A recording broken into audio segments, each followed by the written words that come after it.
conferência, então, contra a revolução e resistência, dialética da libertação, vai ser proferida para nós pelo professor Dr. Luiz Pierre de Oliveira, membro aqui do nosso departamento de estudos de Além, e o professor Zé Antônio, você está aqui como moderador, mas a gente modera a sessão. Não, pode moderar. Pode jogar. Então tá. Você é melhor do que eu falo. Seja bem-vindo. Esse livreto, amanhã nós vamos providenciar cópias a mais também, tá? Para as pessoas que não conseguiram pegar sua cópia hoje. Será que você vai projetar? Não.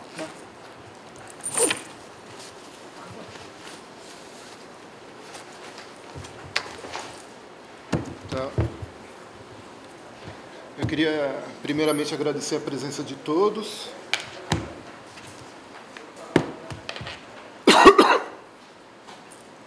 E dizer que realmente foi mais difícil esse ano, a princípio, né, a realização do evento, por conta justamente dessas dificuldades orçamentárias impostas por esse novo governo.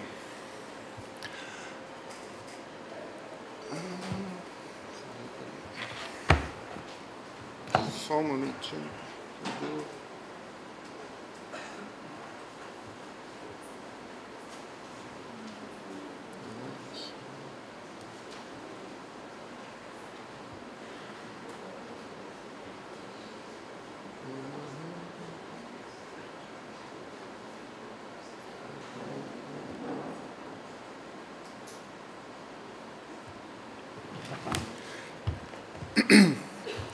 Bom,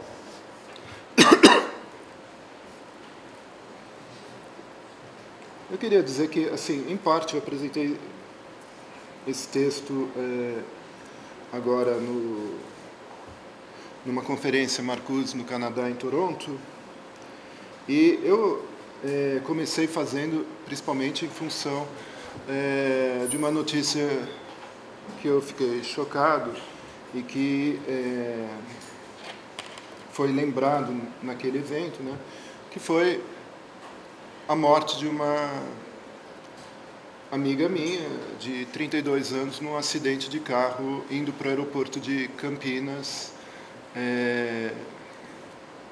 com uma colega que tinha acabado de defender o doutorado no dia anterior, né. Então, eu fiz o texto começando lembrando disso, né. Então, eu vou direto assim ao texto. Capitalismo é a morte. Há muitos exemplos em sua história. Contudo, em seu desenvolvimento, a sociedade capitalista tentou ser melhor do que antes. A crise mundial de hoje prova que o capitalismo falhou. Pessoas estão morrendo em guerras, pessoas estão morrendo em tiroteios de massa, pessoas estão morrendo de doenças, mesmo que estas sejam curáveis. Pessoas estão morrendo de catástrofes naturais, pessoas estão morrendo de preconceito por causa de sua raça, gênero, religião, seu lugar de nascença. Pessoas estão morrendo em manifestações, vítimas de brutalidade. Pessoas estão morrendo de fome, de necessidades básicas naturais. Pessoas estão morrendo de ao comer comida geneticamente e quimicamente modificadas. Pessoas estão morrendo de beber água contaminada. Pessoas estão morrendo em acidentes porque os capitalistas cuidam mais de lucro fácil do que de segurança. Pessoas angustiadas e deprimidas estão cometendo suicídio, angústia e depressão, que aparecem dos problemas da sociedade capitalista. Pessoas que não merecem morrer. Pessoas que querem aproveitar uma vida pacífica e feliz. Pessoas que querem as promessas não cumpridas pelo capitalismo. O admirável mundo novo falhou e se tornou barbarismo. Barbarismo tecnológico, distopia. A ideologia da morte, como Marcuse apontou, se tornou uma força na medida de sua banalidade. Aí eu cito Marcuse: a morte assume a força de uma instituição que, por causa de sua utilidade vital, não deveria ser mudada, mesmo se pudesse ser mudada. A espécie se perpetua através da morte de indivíduos. É um fato natural. A sociedade se perpetua através da morte de indivíduos. Isto não é mais um fato natural, mas histórico. Como tal, a morte é uma instituição e um valor. A coesão da ordem social depende, em larga medida, da efetividade com que os indivíduos consentem com a morte, como mais do que uma necessidade natural. Em sua vontade e até impulso de morrer, muitas mortes que não são naturais. Em seu acordo de sacrificar-se e não combater a morte demais. A vida não é altamente valorizada, ao menos não como o supremo bem. A ordem social exige consentimento com a labuta e a resignação, heroísmo e punição pelo pecado. A civilização estabelecida não funciona sem um grau considerável de não-liberdade, e a morte, a última causa de toda ansiedade, sustenta a não-liberdade. Fim da citação. Erich Fromm afirma que os homens têm medo da liberdade porque precisam sentir proteção. O medo da morte e o medo da liberdade explica a servidão voluntária dos homens. Como a parábola do senhor e do escravo, os homens são egoístas e desejam isolamento, apesar de não poderem preencher suas carências. Os homens não produzem tudo o que precisam, a troca é necessária, inclusive amor e sexo. Mas a estrutura social visa controlar esses desejos, necessidades, para controlar os indivíduos à base dessa repressão. O mal-estar na civilização constitui para Freud uma espécie, entre aspas, mal necessário, em que a felicidade só pode ser fugaz. Mesmo assim, Freud critica a organização social repressiva, embora Fromm, Marcuse e Reich avancem mais nessa crítica ao reconhecer os excessos dessa repressão e de seu caráter histórico.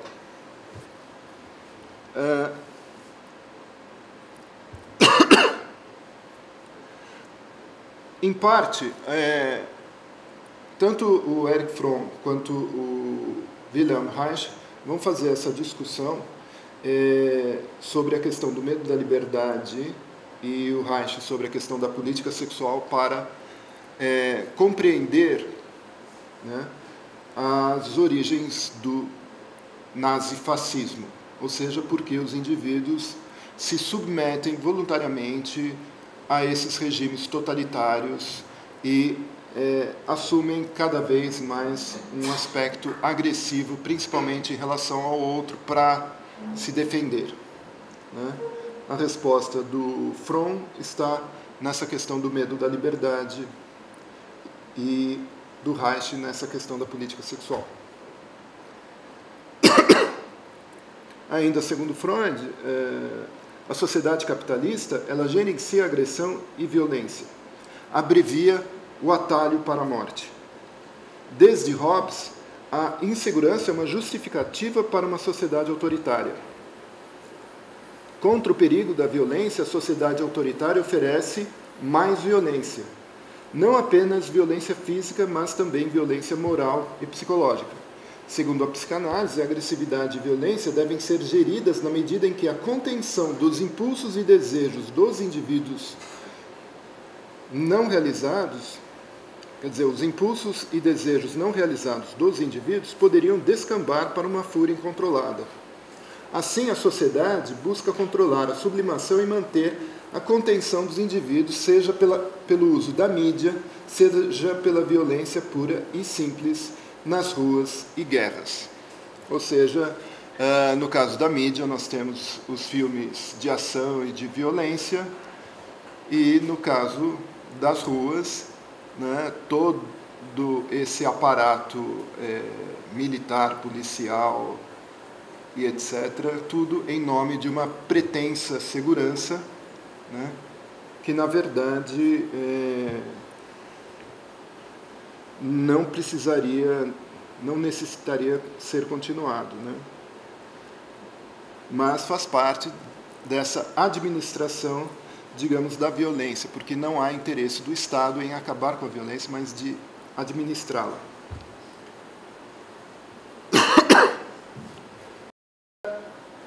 Bom, eu disse que o capitalismo é a morte, mas ele também é um morto-vivo. Segundo Marx, o capitalismo, e eu cito, é trabalho morto, que, como vampiro, apenas vive ao sugar trabalho vivo, e vive mais quanto mais trabalho suga. Fim da citação. E mais, outra citação. A barganha concluída é descoberta que o trabalhador não era um livre agente, que o tempo que ele é livre para vender de sua força e trabalho é o tempo para o qual é forçado a vendê-lo, que de fato o vampiro não perderá seu poder sobre ele, desde que haja um músculo, um nervo, uma gota de sangue para ser explorada. Fim da citação. De fato, a exploração do tempo dos trabalhadores é o aspecto mais nocivo do capitalismo. Os capitalistas, como vampiros, com a desregulação de leis trabalhistas, tratam os trabalhadores como zumbis sem vida própria. Então nós temos aí vampiros e zumbis, né, já na análise do próprio Marx. Embora ele não fale de zumbis, só fale de vampiros. Mas o fato é que há uma extração de tempo livre dos trabalhadores cada vez maior, seja no ambiente de trabalho, seja fora do ambiente de trabalho, com a mídia, por exemplo, a necessidade de ficar em frente do aparelho de televisão, ou a necessidade hoje de ficar na frente da tela do celular, com mensagens e outras coisas, ou jogos de aplicativos, etc. Há uma extração de tempo cada vez maior dos trabalhadores. E como essa desregulação das leis trabalhistas significa, como a gente viu, por exemplo, no caso do supermercado mundial e alguns hospitais, falando que agora não tem mais dia de folga. Então, vai ter que trabalhar de segunda a segunda, sem receber nenhum tipo de hora extra, e simplesmente o trabalhador realmente ele não tem mais vida própria, né? É o que se fala de escravidão. Aliás, tinha uma vez eu vi um comentário do Slavoj Žižek falando sobre o filme lá, como que é? Zumbi Branco, que é justamente uma parábola, segundo ele, do capitalismo, onde mostra trabalhadores escravos nos Estados Unidos que viram zumbis, né? E essa que é a discussão relativa, né, à escravidão do trabalho, né? São zumbis que não têm vida própria, né? Bom, então Marcuse inicia a descrição da sociedade unidimensional perguntando se não é a ameaça de uma guerra nuclear que poderia aniquilar a Terra, que serve para proteger as mesmas forças que perpetuam esse perigo. Da mesma forma, os ataques ao World Trade Center em setembro de 2001 levaram a um estado de maior vigilância sobre seus cidadãos. E é uma guerra terrorista ao terror, ao mesmo tempo em que a sociedade de consumo busca mobilizar ativamente os indivíduos para a passividade pelo consumismo de mercadorias nem sempre necessárias. Houve uma concentração cada vez maior de renda nas mãos de 1% da população. Nas últimas décadas, o capitalismo norte-americano assumiu uma forma altamente predatória. Isto resultou largamente do processo de contra-revolução inaugurado principalmente com a Guerra Fria e que levou a ditaduras na América Latina como Brasil, Argentina e Chile. No parágrafo de abertura de Contra-Revolução e Revolta, Marcuse é enfático. O mundo ocidental, eu cito, né, atingiu um novo estágio de desenvolvimento. Agora, a defesa do sistema capitalista requer a organização da contra-revolução interna e externa. Em suas manifestações extremas, pratica os horrores do regime nazista. Massacres por atacado na Indochina, Indonésia, no Congo, na Nigéria, no Paquistão e no Sudão são desencadeados contra tudo o que é chamado comunista, ou que está em revolta contra governos subservientes aos países imperialistas. Perseguição cruel nos países latino-americanos sob ditaduras fascistas e militares. A tortura se tornou um instrumento normal de interrogatório ao redor do mundo. A agonia das guerras religiosas revive no apogeu da civilização ocidental e um constante fluxo de armas dos países ricos para os pobres ajuda a perpetuar a opressão nacional e libertação social. Fim de citação. Esse texto é de 1972. Né?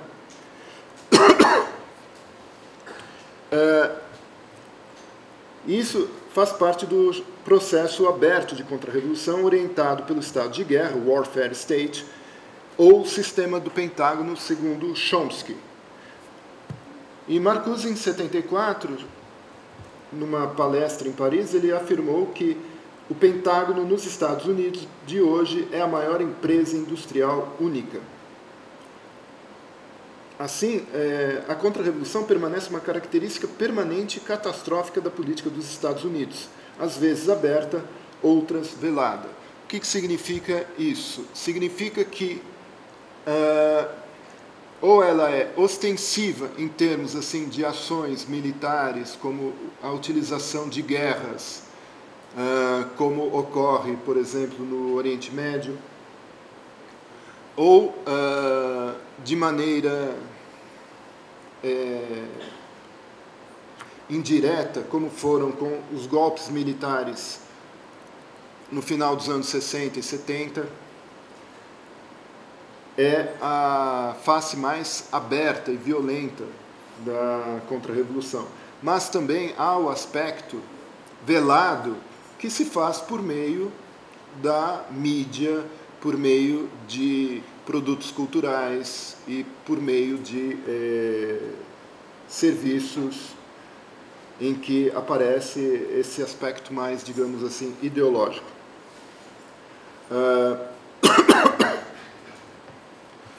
E é bom notar, né, que essa estrutura não é simples.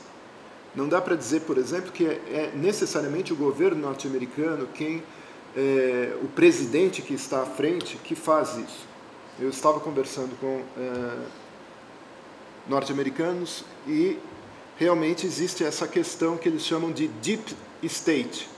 Existe o presidente, mas existem outras instâncias de poder na estrutura do governo americano e que acabam mandando sem necessariamente a participação do próprio presidente. São políticas que vêm de longo prazo. Por exemplo, a CIA. A CIA não necessariamente ela desenvolve políticas vinculadas ao presidente eleito, né? Então, são camadas de estrutura de poder estabelecidas nos Estados Unidos. Uma coisa para ser observado também é que nessas palestras de Paris... só uma coisa que eu esqueci. Então, a contra-revolução é um processo permanente e preventivo. Ou seja, não há necessidade de haver uma revolução para existir uma contra-revolução. Porque todo mundo fala assim, como é que você pode falar em contra-revolução se não existe revolução? Não, a contra-revolução ela é preventiva, não há necessidade de haver uma revolução. A contra-revolução é para impedir a existência, o surgimento de qualquer possibilidade de revolução, né? Então, voltando aqui, nessas palestras de Paris, o Marcuse ele já comenta, tanto que foram feitas em 74, ele já comenta a questão da globalização e também da terceirização, falando sobre aquilo que nós conhecemos como o neoliberalismo. Mas é de se observar também que, já em 1934, ao comentar sobre o liberalismo, Marcuse mostra que a continuidade do liberalismo é o fascismo. Ou seja, o fascismo não é uma contradição em relação ao liberalismo. Ele é a sua continuidade. E eu cito um trecho desse texto de 34, que ele diz: durante o domínio do liberalismo, a intervenção poderosa da vida econômica pela autoridade do Estado frequentemente ocorreu. Quando a liberdade e segurança ameaçadas da propriedade privada a exigiam, especialmente se a ameaça vinha do proletariado. A ideia da ditadura e da direção autoritária do Estado não é de todo estranha ao liberalismo. E muitas vezes guerras nacionais foram combatidas no período do liberalismo pacifista humanitário. Aquelas exigências políticas básicas resultantes de suas visões econômicas, que são tão odiadas hoje, tal como liberdade de expressão e da imprensa, publicidade de vida política, o sistema de representação e parlamentarismo, a separação e equilíbrio dos poderes, nunca foram de fato completamente realizadas. Dependendo da situação social, foram contidas ou perdidas.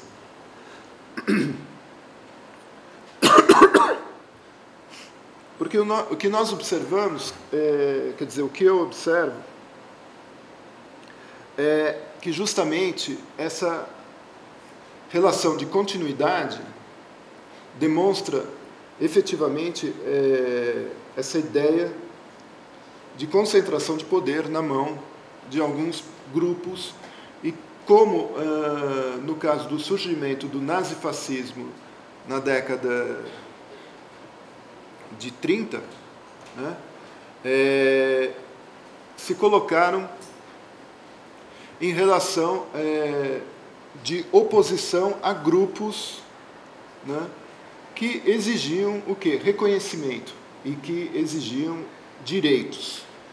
Mais ou menos o mesmo que aconteceu a partir de 2013, quando muitos foram às ruas falando que uma frase que era importante, só que o próprio movimento que era do transporte livre, né? Passe Livre, movimento Passe Livre, falou que não, né? Que falava assim, não é por 20 centavos, é por direitos. Essa frase é muito boa. Mas aí, ao serem entrevistados, esse movimento do Passe Livre falou, não, é pelos 20 centavos. Quando diz é pelos 20 centavos, acabou o movimento. Acabou. Né? Mas o que a gente observa é isso, que não só aqui no Brasil, que foi principalmente em 2013, mas em vários outros lugares, a partir de 2010, 2011, com movimentos como o Occupy Movement, a Primavera Árabe, entre outros, né,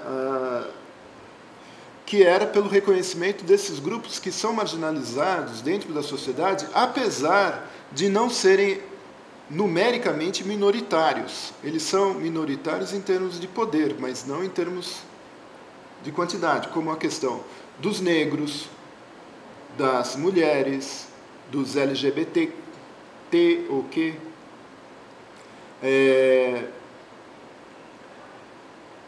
de estrangeiros, né, que é o caso hoje de xenofobia, em relação principalmente a islamitas, né? Então, há toda uma esfera dentro da sociedade que requer reconhecimento, requer direitos. Por exemplo, nós tivemos agora, foi segunda-feira, né, o Dia da Consciência Negra, e aí já tem gente falando que não deveria ter Dia da Consciência Negra, nem Dia da Consciência Branca, Amarela, Vermelha, coisa. Deveria ter 365 dias de consciência. O que é pura bobagem, porque, na verdade, isso desmerece o problema que é posto em questão. O Brasil é o maior país em desigualdade racial do mundo. Né? Então, isso é problemático. E esse discurso, ele falsifica a própria realidade. E as 3 maiores cidades com desigualdade racial no país é Salvador, Vitória e Curitiba. Né? Então, essa questão que vai fomentar justamente pelo lado daqueles grupos que querem se defender desse reconhecimento de direitos, principalmente por criação de mitos, né? O fascismo. Né? Tem as chamadas... não sei nem se é fake news ou fake knowledge, alguma coisa assim, né? Mas são esses grupos que ficam mitificando a história. Falar, não houve escravidão, ou não houve... Agora aquele Halliday queria falar que o Zumbi dos Palmares era um criminoso, enquanto que o Luiz Gama, que deve ser homenageado, e por isso não deve ter o feriado e tal. Mas tudo se baseia numa visão mítica e pouco aprofundada do que é o próprio processo histórico. E se cria essas noções, assim, minha família é quatrocentona, portanto eu tenho mais direitos, ou eu sou branco, ou isso ou aquilo. Então ficam criando versões para justificar a sua própria dominação e a sua própria repressão.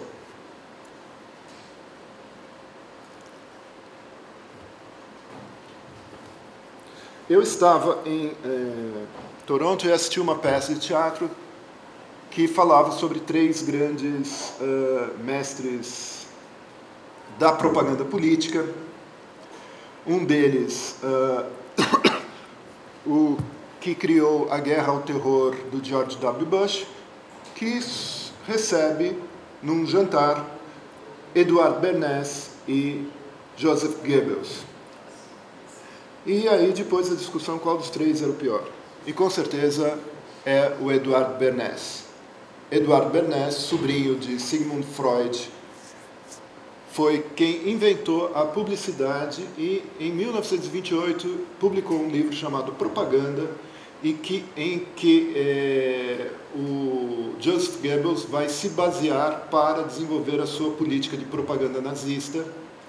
E, entre outras coisas, o Bernays foi quem incentivou as mulheres a fumarem cigarro, porque, como havia o feminismo, ele falava que se as mulheres quiserem ser iguais aos homens, elas devem fumar igual aos homens. Então, ele que criou isso daí. E também foi ele quem incentivou a questão de que se deve haver democracia sem a participação do povo. Ou seja, democracia é para políticos e não para o povo. O povo apenas vota. E justamente por causa dessa questão em relação ao livro Propaganda, é o que ele colocava. Ou seja, a gente pode repetir uma mentira de tal maneira que ela se torne verdade.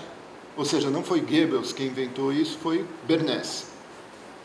E toda a linha e organização dele em termos de propaganda é o que a Rede Globo utiliza largamente aqui no Brasil. E é o que a gente percebe claramente como isso se organiza. Aqueles exemplos que o Zé Antônio estava falando com relação à falta de jornalismo que existe aqui em relação às políticas, é justamente todos esses procedimentos que esse Eduardo Bernays recomendava. Para quem tiver dúvida, tem vários vídeos sobre ele no YouTube. Né? E também, na verdade, assim, o texto, por enquanto, ele é uma coleção assim, de apontamentos, né?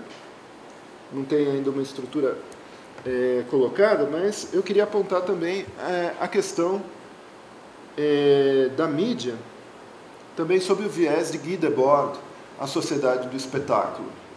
em que a sociedade é um acúmulo de imagens e nem sempre essas imagens são verdadeiras e essas imagens são vendidas como mercadorias, e isso que é a sociedade do espetáculo, em que não só as pessoas querem se mostrar através de redes sociais, mas também elas acreditam naquilo que as próprias emissoras de TV exibem. Como, por exemplo, também a gente percebe que boa parte do jornalismo hoje norte-americano se baseia nos twitters do presidente Donald Trump, né? Então, é um autor que vale a pena recuperar, né, para essa discussão. Eu também lembraria a teoria dos Hackett's, que provavelmente alguém poderia perguntar isso ao Paulo Arantes, porque ele foi uma das primeiras pessoas a mencionar isso, e eu ouvi, e que é uma teoria elaborada principalmente por Max Horkheimer, e que significa dizer que o governo no Estado capitalista é mantido por mafiosos, né? Aí eu cito Marcuse falando sobre isso. Ao mesmo tempo, acredito que podemos observar nos Estados Unidos um fenômeno de grande importância que gostaria de chamar de decomposição, desintegração mesmo da burguesia como classe dominante. É claro que a burguesia ainda é a classe dominante, mas como tal sofreu mudanças significativas. A diferença entre negócio legítimo e ilegítimo está constantemente sendo ofuscada, e o poder econômico político da assim chamada máfia se estende para todos os ramos da vida política e econômica. Ou seja, qualquer semelhança que vocês possam ver não é mera coincidência.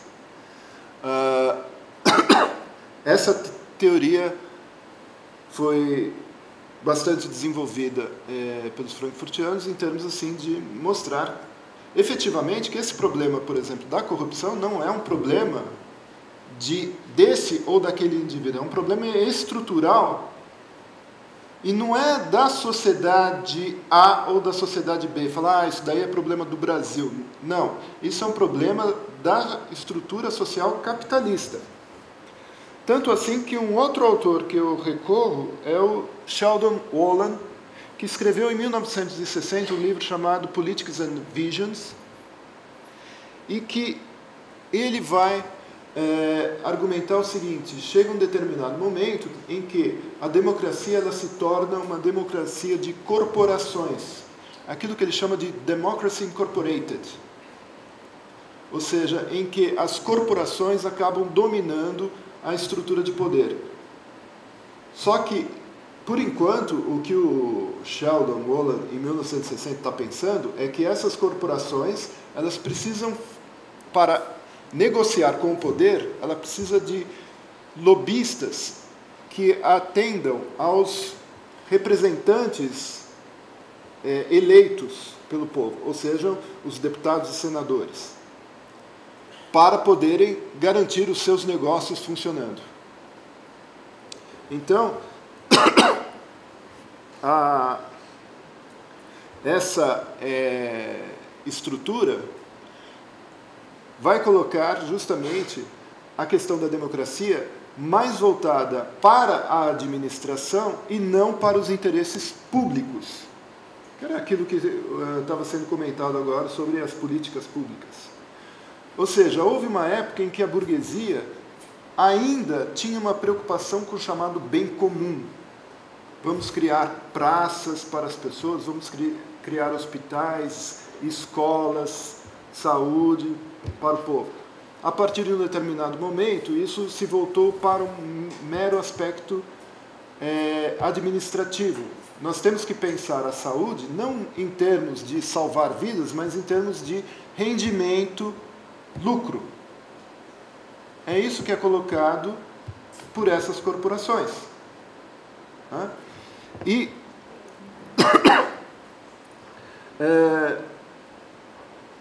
Eu faço aqui uma citação do Olan, que ele diz: o moderno regime, independente da forma, é moldado pela necessidade de manter funções contínuas. A promoção da economia, aplicação da lei, prontidão militar, cobrança de impostos, proteção e controle de sistemas de comunicação. É um modelo para a administração, mais do que para a democracia. Quando a democracia é assentada numa forma estável, prescrita por uma Constituição escrita, é também assentada e tornada predicável. Então se torna a matéria de manipulação de eleições periódicas que são gerenciadas e controladas, da opinião pública que é moldada, persuadida, induzida em erro e então votada.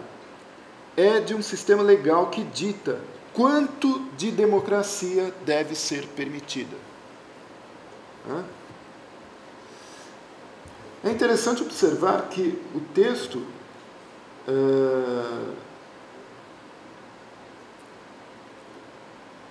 do Olan, como ele foi escrito em 1960, ele tem algumas modificações em relação ao que nós vivemos hoje, né? Porque infelizmente esse autor ele faleceu em 2015.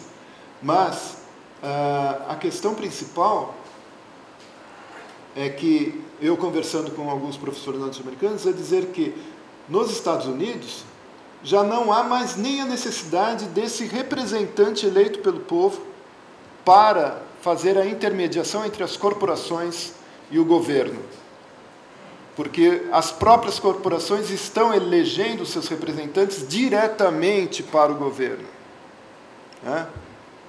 O que é o Trump no governo? O que são diversos outros empresários que estão se alçando ao poder? Que era a pretensão, por exemplo, em São Paulo, do Paulo Scaff, e não conseguiu, que é o caso do Dória, na Prefeitura de São Paulo, que já não há mais essa necessidade de intermediação.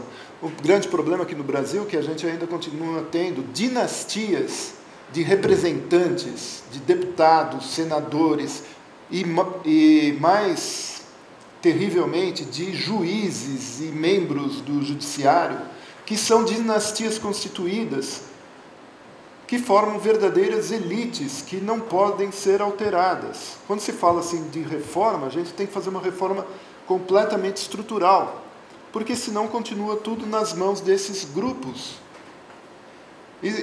Porque se vocês forem pensar justamente nesses casos de corrupção, é pensar nisso, quer dizer, por que a Odebrecht paga não sei quantos milhões lá para determinados deputados? Porque se ela tivesse já os seus próprios agentes, ela não precisaria gastar todo esse dinheiro. Agora, uma outra questão que justamente eu estava conversando com esse professor, e que é uma questão que eu ainda não tenho uma resposta clara, é que ele fala que hoje nem se trata mais de corporações, se trata de indivíduos. Por exemplo, os Koch brothers, que estão, ou Robert Murdoch, que é o dono da Fox, que é sócio do Roberto Marinho.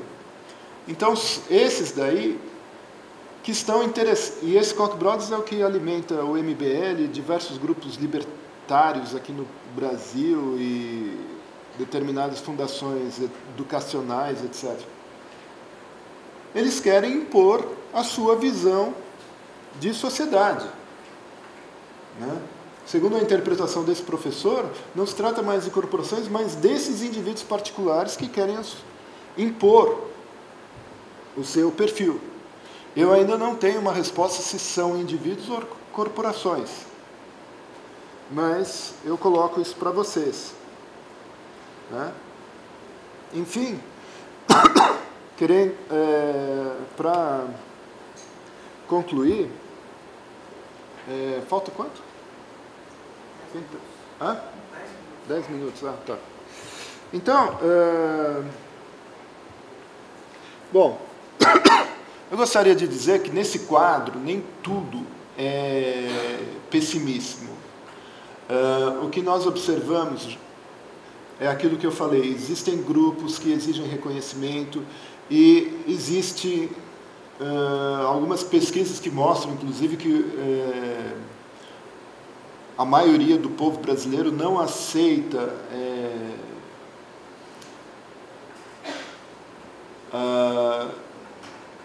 como que é? Não é palavra, não aceita propostas conservadoras ou retrógradas em relação a direitos e a reconhecimentos desses grupos. Ou seja, é um número muito pequeno daqueles brasileiros, né, que se revoltam contra exposições de arte em que aparecem cenas de nudez. Isso é um número muito pequeno em relação à maioria do povo, né? Ou seja, essa ideia de retroceder em relação a direitos, por exemplo, direitos das mulheres, como os deputados no Congresso Nacional estão fazendo com relação ao aborto, querendo retirar direitos concedidos, inclusive na legislação de mais de 50 anos atrás, né? Ou querer retroceder diversas formas de reconhecimento, né? A gente percebe que isso daí é um pequeno grupo, né? E não a maioria. A gente percebe que há justamente essa manifestação desses grupos que continuam resistindo e continuam pensando justamente nas possibilidades de uma sociedade democrática. E para ver uma sociedade democrática, a gente tem que pensar não exclusivamente nessa estrutura que está aí, mas pensar em como, a partir dessa estrutura, mudar o que existe. Por isso que eu, particularmente, assim, só para dizer, né, eu não boto fé na candidatura de uma única pessoa, porque seria um personalismo, isso que fazem com a figura do Lula. Mas porque eu não vejo propostas.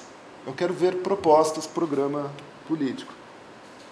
Então, lendo aqui, né? O protesto para Marcuse surge de necessidades biológicas e vitais dos indivíduos quando não aceitam mais viver como vivem, sob condições penosas. Os indivíduos sofrem sob as condições de exploração econômica e exclusão de direitos. Aos poucos, começam a querer mais do que as migalhas que lhes são oferecidas. Negros, mulheres, LGBTQs, migrantes, refugiados, começaram por exigir seus direitos dentro da ordem, cujos dirigentes possuem dificuldades no reconhecimento desses grupos devido à disputa daqueles que estão à frente do Estado. Marcuse não discutiu questões religiosas que muitas vezes aparecem como justificativas para restringir direitos. E, atualmente, as disputas religiosas surgem como imperativos de grupos conservadores dentro do Estado e guerras religiosas em outras regiões. Mesmo assim, Marcuse acreditava na perspectiva de protesto dos excluídos como motivo de libertação. Este protesto demanda uma nova sensibilidade, o sentimento de solidariedade e compreensão do outro contra a falta de empatia do processo de reificação predominante na sociedade competitiva. Por isso, ele acreditava que o movimento feminista é um movimento de radical importância. O reconhecimento de direitos como direito ao corpo, equivalência salarial e de oportunidades vão além da esfera capitalista na medida em que muda as relações humanas e sociais dentro dessa sociedade. A nova sensibilidade passa pela recusa daquilo que a sociedade estabelecida oferece como a violência cotidiana, a agressividade banal exercida pelas instituições oficiais ou fomentada pela mídia. Recusa de aceitar a destruição ambiental por interesses de grupos econômicos, de comer alimentos envenenados, de destruição de povos nativos, de fomentar guerras, de aumentar o desperdício. Muitas dessas recusas estavam presentes nos anos 60 e as novas gerações parecem estar compreendendo a importância delas e desenvolve uma outra sensibilidade, inclusive em relação ao consumo e ao modo de vida. Há boicotes a empresas acusadas de trabalho escravo ou que vendam produtos com imagens machistas. Algumas empresas já buscam se comportar eticamente adotando políticas mais inclusivas. Trata-se de um processo lento que ainda não sabemos os limites, mas se trata de um processo ainda inserido num modo de produção excludente e explorador. As revoltas são desorganizadas e aparecem como resistência e enfrentamento e não como algo totalmente efetivo. Ainda são lutas por reconhecimento da diversidade em meio ao encaixe unidimensional que se impõe. Uma educação para a inclusão e para a diversidade, reconhecimento do outro, pluralidade, contra uma vida sufocante é necessária acima de tudo. Contra a propaganda oficial é necessária contra-propaganda. Para Marcuse, os limites do capitalismo são os limites da concentração de renda e da abundância de mercadorias em meio à miséria geral. Em 2010, o Occupy Movement começou a denunciar ingenuamente a cobiça dos 1% contra a miséria reinante dos 99% da população. Houve, a partir daí, vários movimentos no mundo, como a Primavera Árabe, reivindicando uma vida melhor. Porém, esses movimentos foram logo devastados por um crescimento da direita e da extrema-direita, um processo de contra-revolução geral. As sementes dos anos 60 continuam brotando e, nesse momento de grande contenção, a resistência não pode deixá-las para trás. Marcuse, apesar de ser realista, manteve uma perspectiva otimista. Suas últimas palavras em sua última palestra colocam a perspectiva da libertação. Ele se refere a uma reorientação do modo de produção para acabar com a miséria onde ela existir e a reconstrução do meio ambiente devastado com a criação do espaço e tempo para o trabalho criativo. Essa reorientação implica em decidir sobre a incessante produção de mercadorias tecnológicas e qual sua real necessidade. Isso implicaria, talvez, no rebaixamento do nível de vida da população privilegiada dos países mais avançados, mas seria um pequeno preço a pagar. Eu cito: a abolição do desperdício, do luxo, da obsolescência planejada, de serviços desnecessários e mercadorias de todo tipo podem bem significar um padrão de vida mais baixo, que pode não ser um preço muito alto a se pagar pelo possível advento de uma sociedade socialista livre. Bom, enquanto isso, nós temos que continuar resistindo e resistindo. Eu termino.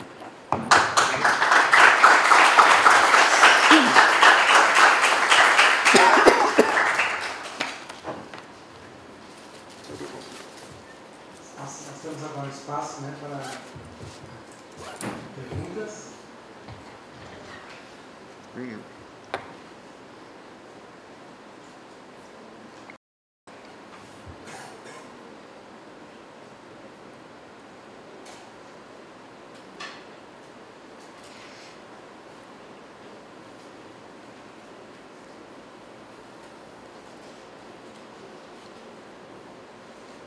Ou as pessoas estão cansadas ou são tímidas.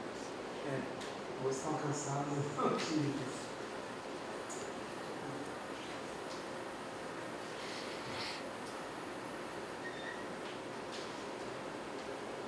Vinícius.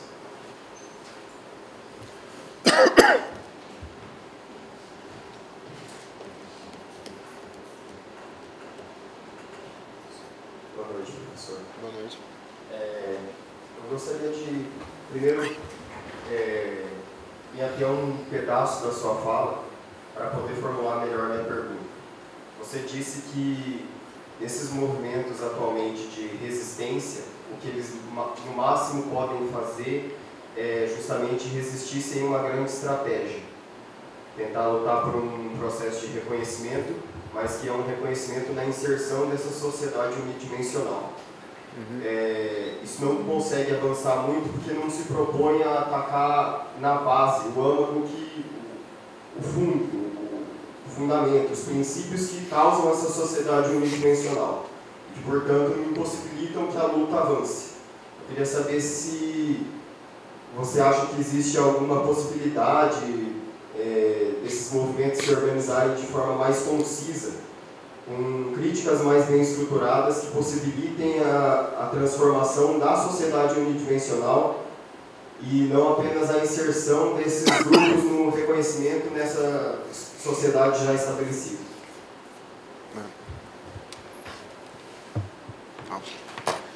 Bom, em parte é o seguinte, essa questão da resistência eu coloco porque esses movimentos eles não estão completamente organizados e eles não são tão fortes assim, né? E principalmente eu diria que há um grande problema do nosso ponto de vista do caso do Brasil, que não existe uma esquerda organizada politicamente, ou seja, os partidos políticos de esquerda fracassaram e eles deveriam repensar em não seguir aqueles modelos históricos e refazerem as suas perspectivas. E eu explico isso. Teve 2 denúncias contra o presidente golpista e não houve nenhum tipo de manifestação concreta para derrubar esse presidente. A greve geral não foi convocada. Quer dizer, cadê a esquerda? A esquerda só está falando ou articulando, conchavando, como se diz, né? Mas não está atuando de fato, né? Então nós temos uma grande dificuldade que é o que me parece uma questão da fragmentação por parte dos trabalhadores, e esses grupos eles são fracos, né? Haveria necessidade de fato de uma organização desses movimentos, desses grupos, mas tem que partir dos próprios grupos. O grande problema, por exemplo, que eu estava lembrando do Dia da Consciência Negra, é que o movimento negro no Brasil não é um movimento muito forte. O movimento negro nos Estados Unidos é muito mais forte do que aqui. Haja visto o movimento Black Lives Matter contra policiais que matam negros indiscriminadamente lá.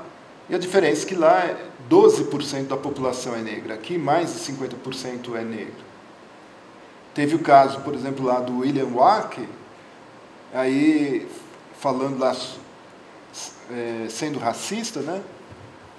Eu peguei e cheguei a comentar isso, falando assim, a questão não é ele, a Globo é racista.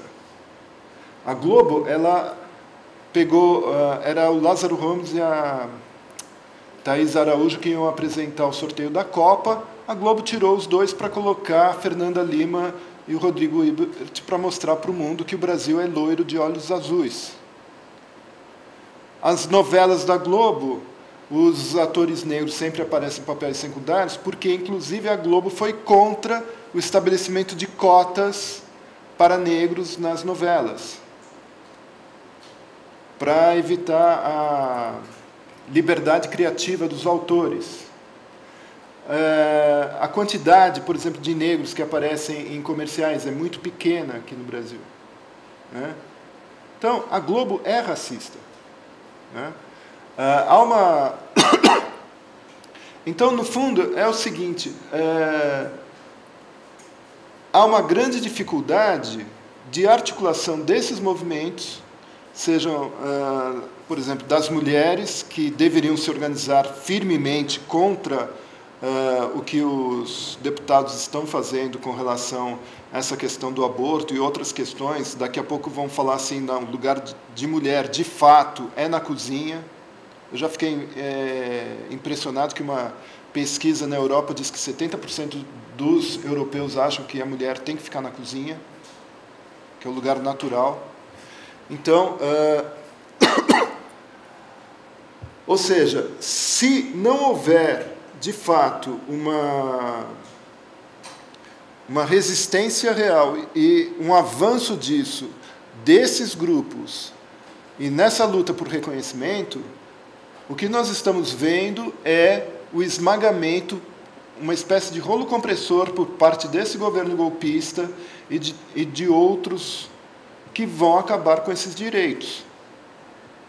É isso que vai acontecer, porque o grande problema é que não existe, de fato, Pode acontecer, mas é o que eu disse, depende dos movimentos se organizarem. Esse que é o problema. Tá?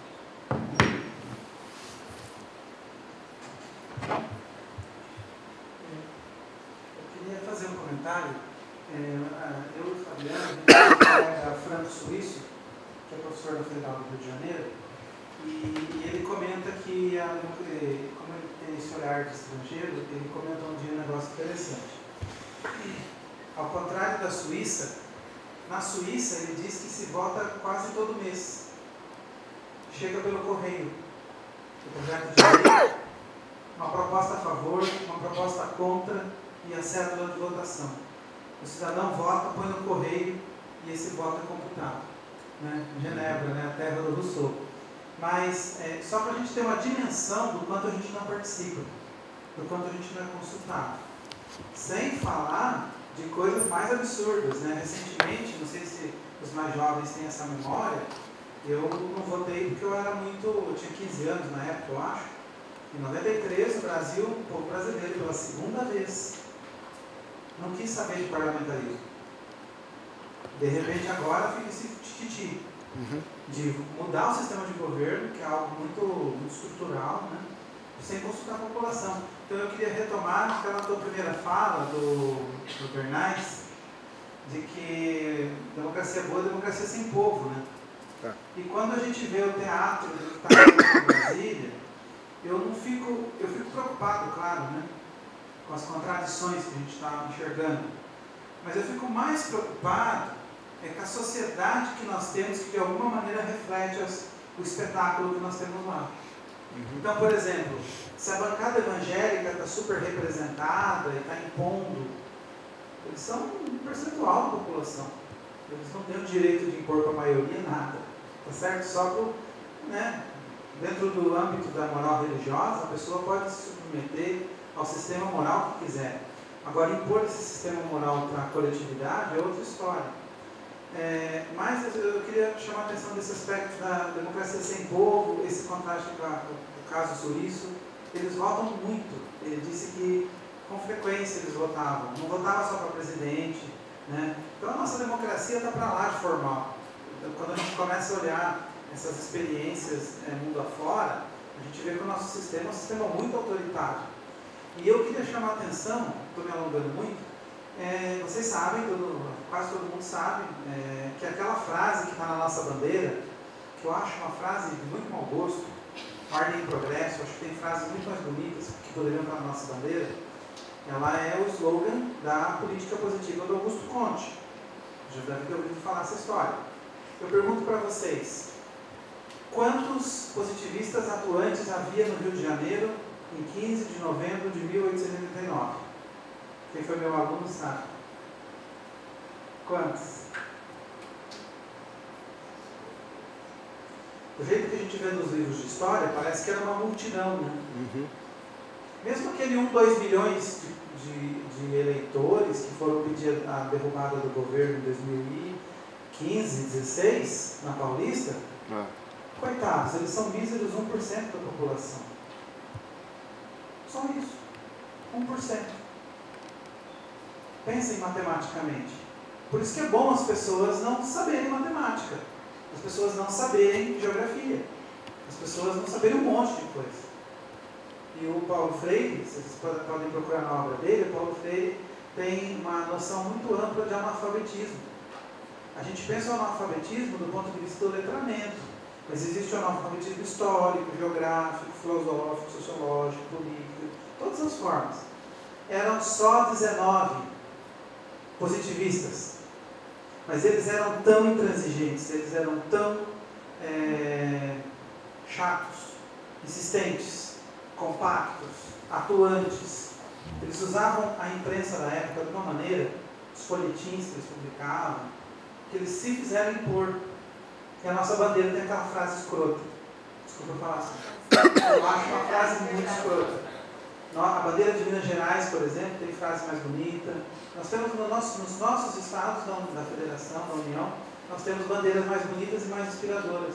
E muitos outros valores que talvez reflitam mais do que nós deveríamos ser. E não ardem em progresso.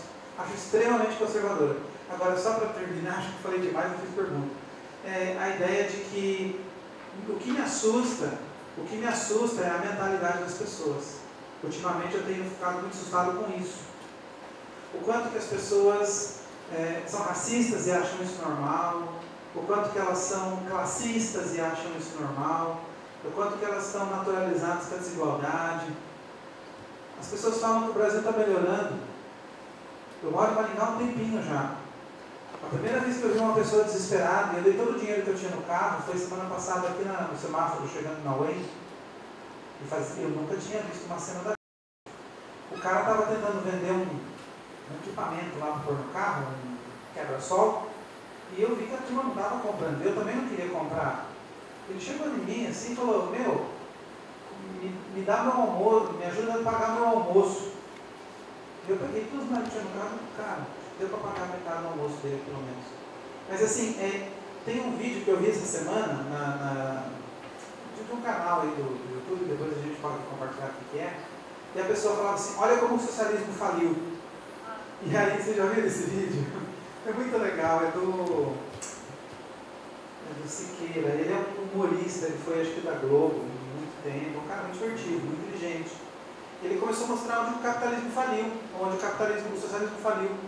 E aí ele só mostra países capitalistas e cenas de cortar o coração para quem tem alma. Estados Unidos, Japão, Austrália, lugares assim que todo mundo acha que são os paraísos na Terra, e ele vai lá e põe tudo na contradição do sistema. Né? Mas, então assim, bom, depois de tudo isso, o que eu queria dizer? Essa questão da democracia sem povo, Robespierre, se você quiser falar um pouco mais sobre isso, e essa questão que eu estou muito assustado, eu acho que a gente achou que o mundo ia se transformar mais fácil.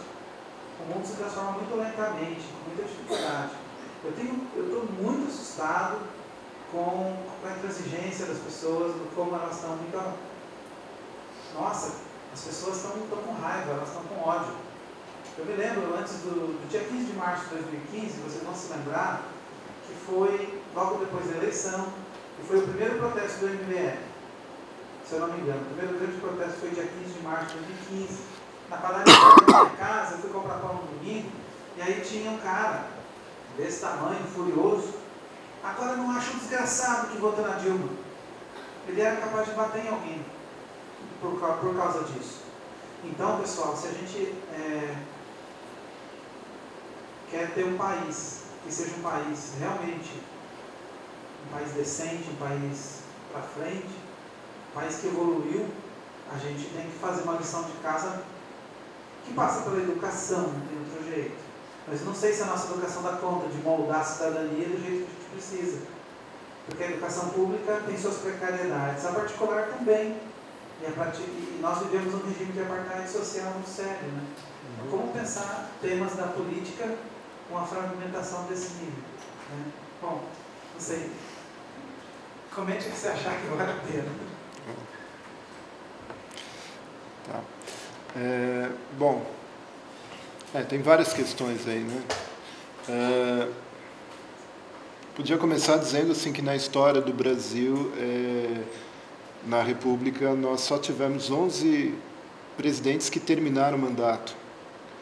E a normalidade democrática foi muito pouca. Ou seja, nós não temos uma vivência democrática real. Como você citou o caso da Genebra. Eu sei que eu estive nos Estados Unidos, eles têm uma história democrática, ainda tem um sentimento democrático. Né? Então, por exemplo, vai fazer aumento na passagem de ônibus, eles têm que fazer audiência pública. O delegado da cidade, ele é eleito, o juiz é eleito. Eu vi uma placa lá dizendo assim, esse bairro foi feita a solicitação para transformar em bairro comercial, vai ter uma eleição para discutir isso. Então, tem esse tipo de movimentação mais democrática. Só que isso daí, essa que é a contradição. No caso, eles oferecem isso nessa pequena esfera que é a mais local. Agora, na grande esfera, aí já fica mais complicado, porque aí que entra mais essa discussão da manipulação dos votos, a utilização da mídia e outras coisas. Por isso que também essa questão do analfabetismo, os americanos, eles são muito analfabetos em vários sentidos, né? Geograficamente, historicamente, etc. Tal. Então eles só conhecem essa questão mais local deles, né? Da cidade, do estado, etc., do que de outras coisas. Eu vi, por exemplo, uma pesquisa que mostrava que a maioria, boa parte dos americanos não sabe onde fica a Coreia do Norte. Não sabe, né? Então, e quando vocês forem perguntar para eles sobre a história de qualquer outro lugar que não seja os Estados Unidos, eles também não sabem, né? Mas, assim, do ponto de vista local, eles têm bastante democracia, mas do ponto de vista mais global, não. Da própria estrutura governamental, etc. É mais difícil. Mas ainda tem alguns elementos que sobreviveram e que colocam, né? Por exemplo, a questão do direito de expressão, direito de fala. Então, por isso que o Donald Trump não pode fazer como o presidente golpista ou como os juízes do STF, mandar calar a boca das pessoas, né? Porque se vocês virem lá, por exemplo, programas de televisão norte-americana, eles criticam o presidente o tempo todo. Aqui a gente não pode criticar o presidente, não pode falar um A contra o presidente, você não tem discussão, né? Você não tem debate, etc. Se você faz alguma discussão, vem uma intimação judicial para você responder na justiça. Isso é um absurdo lá, porque tem a chamada primeira emenda, direito de expressão. Isso é consolidado, né? Agora, essa questão justamente da democracia sem povo, isso vai surgir principalmente lá, né? Nos Estados Unidos tem eu esqueci o nome, mas tem naquele livro Democracia Moderna e Democracia Antiga, do Moses Finley, em que ele fala disso, ele fala de um senador que falou que a democracia é tanto melhor quanto menos o povo participa dela. E quem é que eu vi aqui no Brasil falar quase a mesma frase? Reinaldo Azevedo. Falou assim, o povo não deve se intrometer na política, né? Que é aquela história quando Rodrigo Maia, ou seja, quem for presidente lá do Congresso Nacional, fala assim, olha, aqui é a casa do povo, mas o povo não pode vir na casa do povo, né? As votações não é para o povo.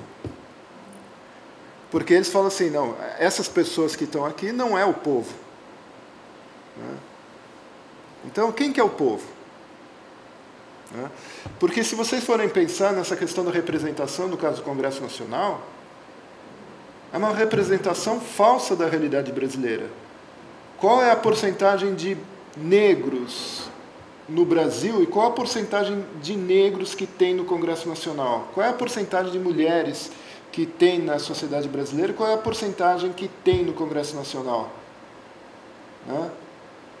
Se vocês forem ver, a maior porcentagem, por exemplo, em termos de profissões que tem no Congresso Nacional, são de pessoas ligadas à mídia, jornalistas, radialistas,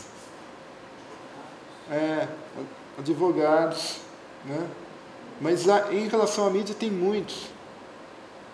Né? Por quê? Porque são aqueles que têm a visibilidade e são aqueles que vendem a sua imagem para esses partidos, né? Justamente aquela relação que eu fiz assim, de corporações, lobistas, etc. Eles vendem a imagem dele para... eu vou ser candidato, estou vendendo minha imagem, vocês vão fazer a minha campanha e tal. É assim que funciona. Né? Então, nós temos efetivamente todo esse contexto. É uma falsa realidade e que as pessoas acabam comprando. E o que eu estou dizendo, principalmente, assim, há uma falsificação, principalmente em função dos meios de comunicação, como a Rede Globo, como o jornalismo fica fazendo as suas mensagens, etc. Né? Como, por exemplo, uma época atrás, falou assim, tem que acabar com o privilégio dos professores, porque o salário dos professores é que acaba com o orçamento da educação, porque eles são muito privilegiados. A mesma coisa agora falar assim, que a Rede Globo o tempo todo fala assim, precisa resolver o problema da economia e, para isso, precisa fazer a reforma da Previdência. Precisa mexer nas aposentadorias, porque é isso que está acabando com a economia. E os milhões que foram utilizados para comprar deputados para garantir a continuidade do presidente? E o resto de outros dinheiros? E por que não se cobra impostos de ricos, fazendeiros e empresários que fazem altas transações? Por exemplo, esse dinheiro todo da Odebrecht em termos de propina não pagou nada. Por exemplo, eu não vi a imprensa brasileira falar uma vírgula sobre o Paradise Papers. Então, as pessoas são analfabetas desse tipo de informação, e isso faz parte do processo, digamos, de educação ou deseducação por parte dessa estrutura midiática. Né? Porque uma coisa, por exemplo, que eu gosto no caso do Marcuse, quando ele vai falar sobre essa questão de educação, que o problema da educação não é restrito à sala de aula da escola, é um problema social, é um problema relacionado à esfera social. A gente tem que combater a deseducação que vem da mídia, a deseducação que vem de governos, etc. Isso não se restringe a uma esfera escolar, se restringe a uma esfera maior, né? E esse que é o grande problema, porque a gente está sendo mal educado com essas informações fictícias, aí falar, não, é o problema da Previdência que está acabando com a economia. Agora, a gente percebe bem, as pessoas estão com ódio, mas, por exemplo, quando a gasolina estava R$3, as pessoas ficavam irritadas, iam para as ruas, protestavam, etc. Agora está R$4,50, cadê as pessoas protestando? Cadê o ódio? Né? Então, não sei, as coisas são relativas e elas vão esclarecendo aos poucos.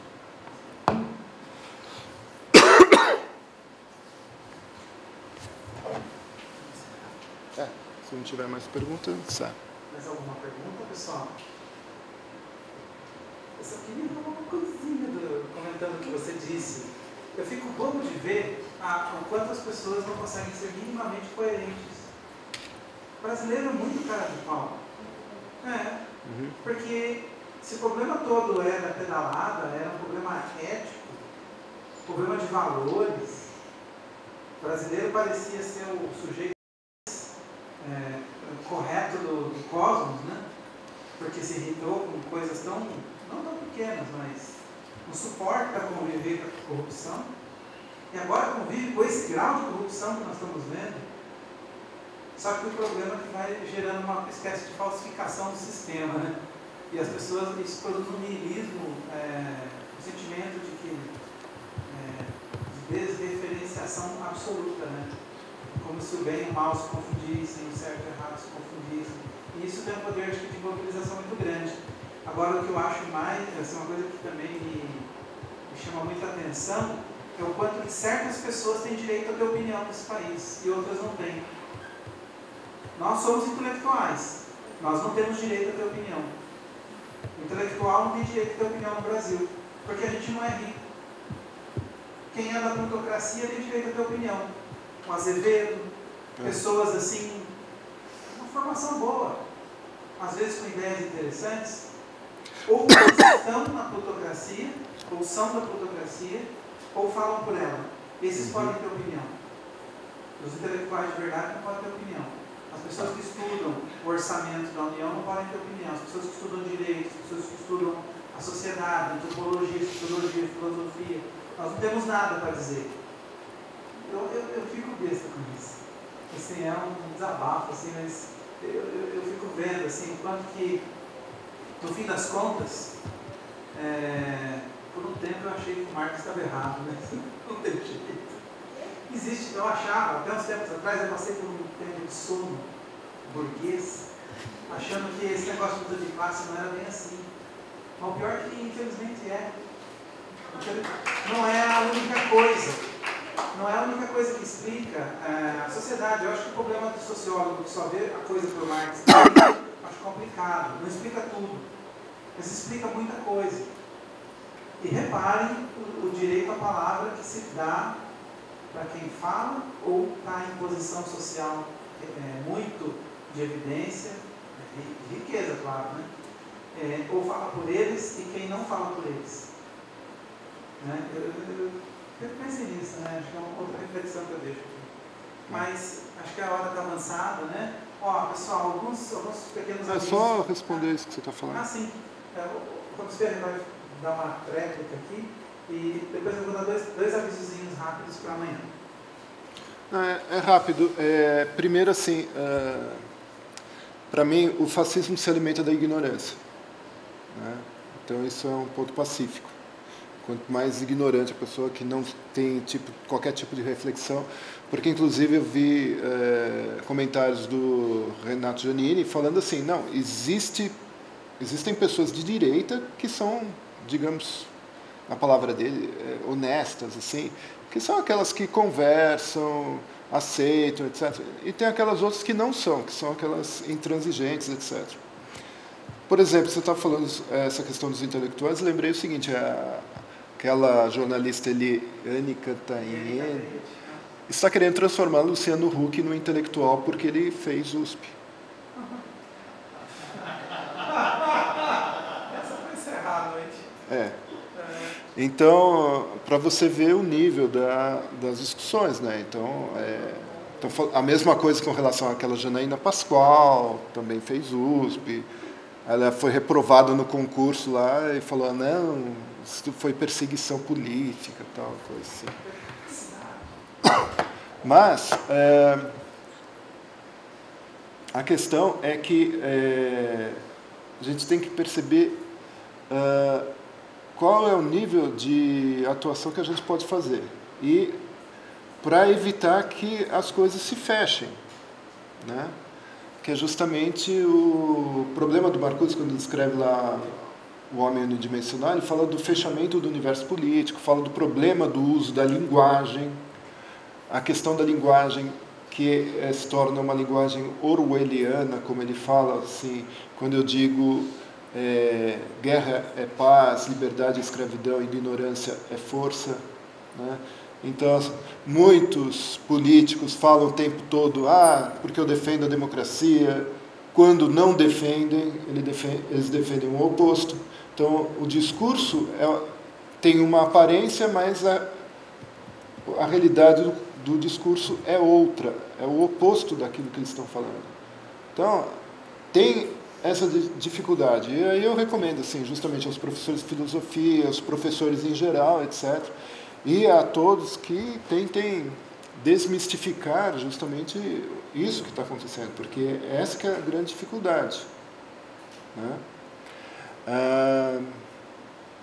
Bom, mas eu encerro por aqui, que as pessoas já estão cansadas, né? Gostaria de agradecer então ao professor Robespierre.